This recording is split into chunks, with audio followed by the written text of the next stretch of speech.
সালটা ছিল 2022। আমি নবম শ্রেণীতে পড়ি। তখন আমার বয়স 15 বছর। আমার এক্সাম চলছিল। তখন এক্সাম দিয়ে বাসায় আসি, আর দিনটা ছিল মঙ্গলবার। বাড়িতে ঢুকতেই মা বলল, তোর ছোট খালার শ্বশুর মারা গেছে, চল যেয়ে দেখে আসি। কিন্তু আমি প্রথমে রাজি হইনি।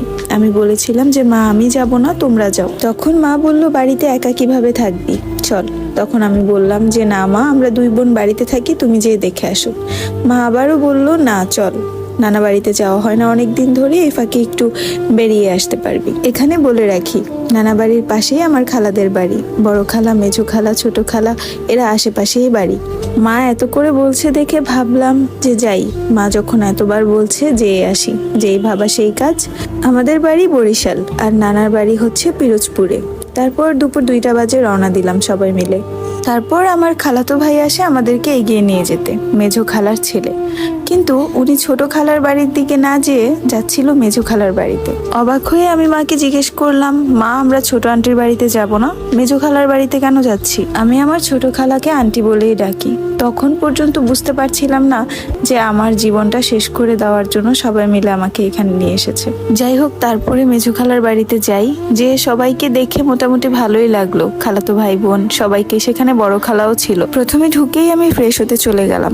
তারপর ফ্রেশ হয়ে বের হলাম, সবার সাথে কথা বলছি। হঠাৎ সেই সময় একটা মহিলা আর একটা মেয়ে আমার খালার বাড়িতে ঢুকে, মানে যার সাথে আমার বিয়ে হয়েছে তার বোন আর তার ভাইয়ের মেয়ে। তারপর তারা আমাকে দেখে গেল। আমি কিছুই বললাম না, কারণ আমার কোনো পিছুটান ছিল না, কোনো প্রেম ছিল না, কোনো পছন্দ ছিল না, তাই কিছুই বলিনি। ওরা যাওয়ার সময় আমার ছবিও তুলে নিয়ে যায়, যাতে করে আমার হবু স্বামীকে আমাকে দেখাতে পারে। আমার স্বামীর পছন্দ ছিল লম্বা মেয়ে। আমি মোটামুটি ভালোই লম্বা, তাই তাদের পছন্দ হয়ে গেল। আমি তখনও বুঝতে পারছিলাম না যে আসলে আমার সাথে হচ্ছেটা কি। তারপরে আমার বাবা মা আমাকে নিয়ে চলে যায় ছোট খালার বাসায়। সেখান থেকে আবার রাত 12টা বাজে নিয়ে যায় বড় খালার বাসায়। তারপর দিন সকালবেলা আমাকে নিয়ে আবারও মেজো খালার বাসায় যায়।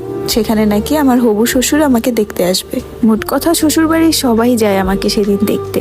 তার 3 বোন, তার ভাবি, এমনকি সেও যায় আমাকে দেখতে সেই দিন। আমাকে দেখে তারা আংটি পরিয়ে আসে। আমার স্বামীরা ছিল 4 ভাই 3 বোন। তার ভাইরা সবাই বিদেশে থাকে, আমার স্বামীও ইতালি থাকে। আমার গায়ের রং ছিল শ্যামলা। তারপর তারা সবাই আমাদের বাড়িতে যায়, মানে আমার বাবার বাড়িতে যায়। দেখে এসে পরে শুক্রবারে আমাদের কাবিন বিয়ে হয়।